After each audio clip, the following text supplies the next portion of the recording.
আপনার বাচ্চা যদি ডিভাইস অর্থাৎ মোবাইল, টিভি, ল্যাপটপে আসক্ত হয়ে থাকে তাহলে তার শারীরিক বিকাশ এবং মানসিক বিকাশ বাধাগ্রস্ত কিন্তু হবেই।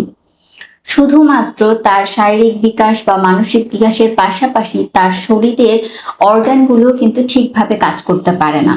কেন? যখন একটা বাচ্চা কোনো একটা ডিভাইস দেখছে অর্থাৎ মোবাইল, টিভি, ল্যাপটপে সে যা দেখছে রঙিন একটা জগৎ। সেখানে তার পছন্দের ক্যারেক্টারগুলো এমন কিছু কাজ করছে যেগুলোর আসলে বাস্তবিকভাবে কোনো ব্যাখ্যা নেই। কিন্তু বাচ্চার কাছে যেই রঙিন জগৎটাই একটা সুন্দর পরিবেশ মনে হয়, তখন সে সেটাতেই সবসময় থাকতে চায়। যখন সে বাসায় তাকিয়ে দেখে বাবা-মা নরমাল কাজ করছে কিংবা তার যে খাবারগুলো সেগুলো একেবারেই তার পছন্দ হচ্ছে না। তার যেই খেলনাগুলো সেগুলোও হয়তো এত রঙিন না। তখন সে বাস্তব জগৎটাকে আসলে ভুলতে থাকে।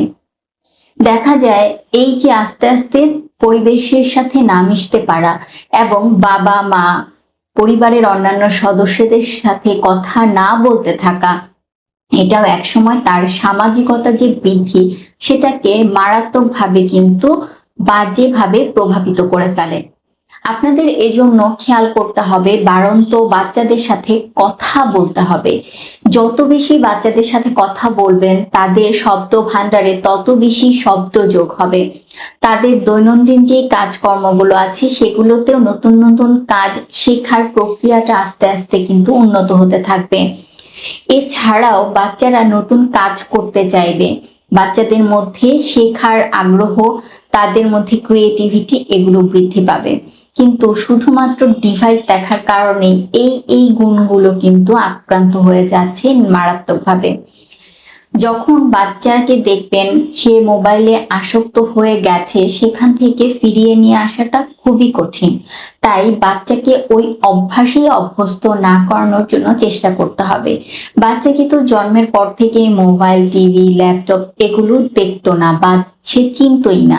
কিন্তু দেখবেন একটা বয়সের পর থেকে সে বাবা-মা কিংবা পরিবারের সদস্যদের চেয়েও মোবাইল, টিভি, ল্যাপটপকে বেশি প্রায়োরিটি দিচ্ছে। আপনারাই কিন্তু তাকে এটা শিখিয়েছেন। মোবাইল, টিভি, ল্যাপটপ বলে কোনো একটা কিছু আছে, সেগুলোতে মজার একটা জগৎ আছে, এগুলো কিন্তু আপনারাই চিনিয়েছেন। এবং দেখা যায় বাচ্চাকে ওই মোবাইল, টিভি দিয়ে বসিয়ে নিশ্চিন্তে থাকা যায়, অন্যান্য কাজ করে ফেলা যায়, সেটা ঠিক।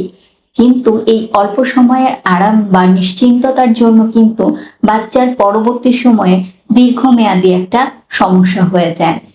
আমাদের কাছে এরকম অনেক বাচ্চাই আসে যারা এখন বাবা-মায়ের ডাকেও রেসপন্স করে না। এই যে রেসপন্স করছে না এটা কিন্তু ধীরে, ধীরে বাচ্চাদের অভ্যস্ত হয়ে গেছে। তারা তাদের প্রিয় যেই কাজটা বা প্রিয় কোনো খাবারের কথা বললে তাকাচ্ছে কিন্তু নরমাল সময়ে তাকাচ্ছে না। অর্থাৎ বাচ্চাটা শুনতে পাচ্ছে কিন্তু পরিবারের সদস্যদেরকে মূল্যায়ন করছে না। এই অভ্যাসটা কিন্তু আমরাই বাচ্চাদের মধ্যে তৈরি করে দিয়েছি। অবশ্যই খেয়াল করবেন বাচ্চাদেরকে ডিভাইস থেকে বের করে নিয়ে আসার জন্য, কিন্তু হুট করে না। একেবারেই কেড়ে নিবেন না, আস্তে, আস্তে করে সময় কমিয়ে নিয়ে আসুন। বাচ্চা অ্যাক্টিভ হয় এই ধরনের খেলনা বা এই ধরনের কার্যক্রম তার কার্যতালিকার মধ্যে যুক্ত করুন। তখন আস্তে, আস্তে সে মোবাইল, টিভি, ল্যাপটপ থেকে দূরে সরে আসবে। আশা করব আপনার বাচ্চা এই ডিভাইস নামক খাঁচা থেকে সহজেই বের হয়ে আসবে খুব শীঘ্রই।